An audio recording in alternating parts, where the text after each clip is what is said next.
दोस्तों, आज हम आई, यू, ही, शी, इट उन सब का मीनिंग क्या होता है प्लस उनसे सेंटेंस यानी कि वाक्य कैसे बनता है उसके बारे में सीखेंगे।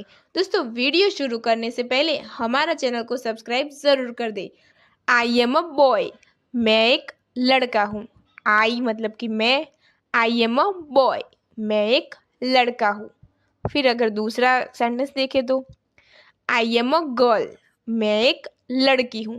आई मतलब कि मैं, आई एम अ गर्ल, मैं एक लड़की हूँ। और अगर आपका नाम मोहन या फिर कोई भी है, मोहन, सोहन, रोहन, और अगर आपको खुद को इंट्रोड्यूस करना है किसी दूसरे को तो आप कहेंगे मैं मोहन हूँ, मतलब कि आई एम मोहन, मैं मोहन हूँ, आई एम मोहन। फिर अगला सेंटेंस है आई एम अ टीचर, मैं एक शिक्षक हूँ। आई एम अ टीचर, मैं एक शिक्षक हूँ। अगर आप स्टूडेंट है तो आई एम अ स्टूडेंट, मैं एक विद्यार्थी हूँ। आई एम अ स्टूडेंट, मैं एक विद्यार्थी हूँ। और अगर आप डॉक्टर है, आई एम अ डॉक्टर, मैं एक डॉक्टर हूँ। आई एम अ डॉक्टर, मैं एक डॉक्टर हूँ। फिर यू का मतलब है, यू का मतलब है आप, तू, तुम। आप, तू या फिर तुम। और अगर सेंटेंस देखें, you are a good student, तुम एक अच्छे विद्यार्थी हो। You are a good student, तुम एक अच्छे विद्यार्थी हो। या फिर आप एक अच्छे विद्यार्थी हो। You are a good student, आप एक अच्छे विद्यार्थी हो। चलिए अगला सेंटेंस है यू आर माई फ्रेंड, आप मेरे दोस्त है। यू आर माई फ्रेंड, आप मेरे दोस्त है। या फिर तुम मेरे दोस्त हो, तुम मेरे दोस्त हो। You are my friend.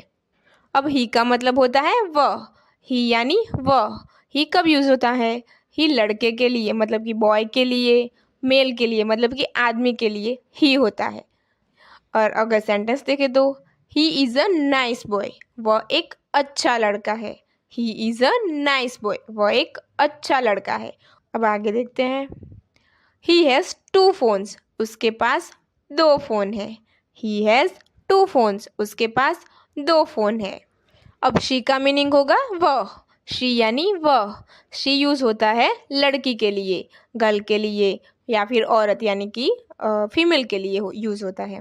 अब सेंटेंस देखते हैं she is a nice girl, वह एक अच्छी लड़की है। She is a nice girl, वह एक अच्छी लड़की है। और अगर फीमेल हो तो she is a nice female. चलिए अब आगे देखते हैं शी हैज़ टू बैग्स, उसके पास दो बैग है। शी हैज़ टू बैग्स, उसके पास दो बैग है। ईट का मीनिंग होता है यह, ईट यानी यह। और इसका यूज़ कब होता है? इसका यूज़ होता है नॉन लिविंग थिंग्स मतलब कि जिसमें जान नहीं है उस थिंग्स के लिए, उस चीज़ वस्तु के लिए या फिर एनिमल्स के लिए। इट इज़ अ डॉग, यह एक कुत्ता है। इट इज़ अ डॉग, यह एक कुत्ता है। चलिए अब आगे देखते हैं इट इज़ योर बैग, यह तुम्हारा बैग है। इट इज़ योर बैग, यह तुम्हारा बैग है। जब एक से ज़्यादा लोगों की बात होती है तब वी यूज़ होता है, वी यानी हम। चलिए सेंटेंस देखते हैं वी आर गुड फ्रेंड्स, हम अच्छे दोस्त हैं। वी आर गुड फ्रेंड्स, हम अच्छे दोस्त हैं। वी आर स्मॉल किड्स, हम छोटे बच्चे हैं। वी आर स्मॉल किड्स, हम छोटे बच्चे हैं। और अगर बड़े बच्चों की बात हो तो वी आर बिग किड्स, हम बड़े बच्चे हैं। वी आर बिग किड्स, हम बड़े बच्चे हैं। अब दे का मीनिंग क्या होगा? दे का मीनिंग होता है वे, दे यानी वे। जब एक से ज़्यादा लोगों की बात होती है तब वी या फिर दे, मगर दे उनके लिए वे, और वी यानी हम सबके लिए वी। दे आर सैड, वे दुखी है। दे आर सैड, वे दुखी है। और अगर हम दुखी है ऐसा बोलना हो तो we are sad, we are sad, हम दुखी है। और वे दुखी है तो दे आर सैड।